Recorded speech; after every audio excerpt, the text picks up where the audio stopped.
Justiciable yung issue eh. Kaya pwedeng i-take up talaga ng maaga ng Supreme Court.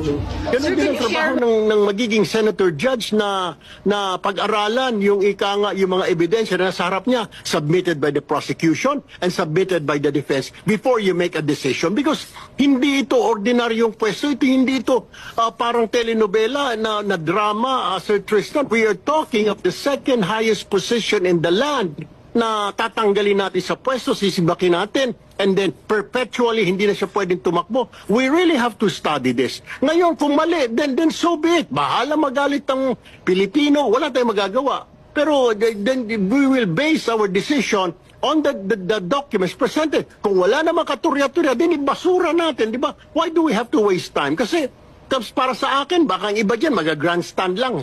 Salita ng salita, kung wala namang katuturan, di ba? We have to be objective kasi hindi ito basta-basta. Yung mata, yung taong bayan will be watching. So we have to be careful, all of us senator judges, Sir Tristan. Justiciable yung issue eh. Kaya pwedeng i-take up talaga ng maaga ng Supreme Court. Sir, could you share with us? Kasi may mga issues na mga based on, let's say, controversy or issue na hindi tinatanggap ng Supreme Court. Kasi yung nga tinatawag nila hindi justiciable. Pero ito, justiciable yung issue na to. Ang pwedeng questionin ay yung pagtawid pa tayo dito. Oo. Makakatawid ba o hindi?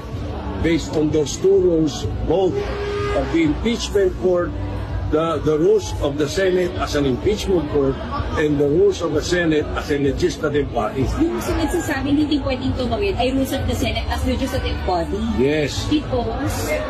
Wala. Kasi nakalagay doon na pag-end ng Congress, ending eh. Kaya nga, adjourn sine die, which is without day. Sir, sino po pwede? Hindi po legislative court in Correct. Oo, hindi nga eh. Kaya nga very controversial yung issue sapagkat ano yun, judicial work.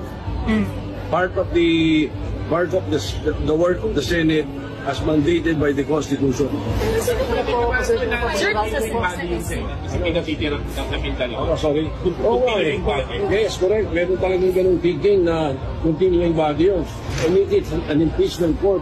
It is a judicial court, a judicial body at that point. Kaya nga, tama rin yung posisyon na yun. Talagang very controversial. Sir, could you walk? Kung bang nakakasama sa kampanya na magiging election issue impeachment? I don't think it's going to be an election issue.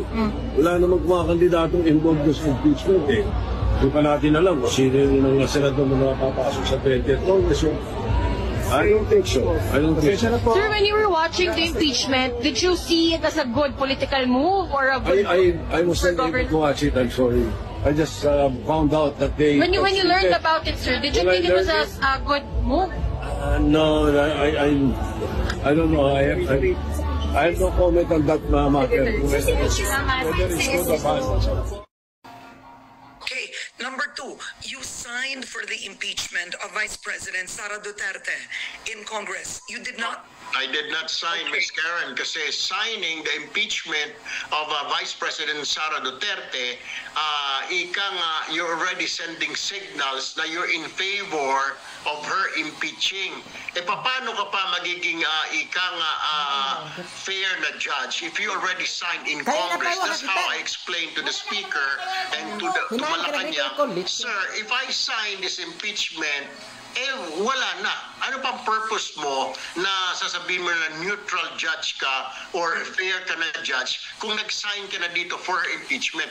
Parang sinasabi mo na guilty yan, so dapat i-impeach. Oh, so it means that during that time when the impeachment was being rushed, Erwin Tulfo, you knew that, okay, I might run for the Senate, I have plans to run, I won't sign this, but did you suffer in any way in terms of congressional budgeting, funding? No. Napagitan ka ba? No, I did not.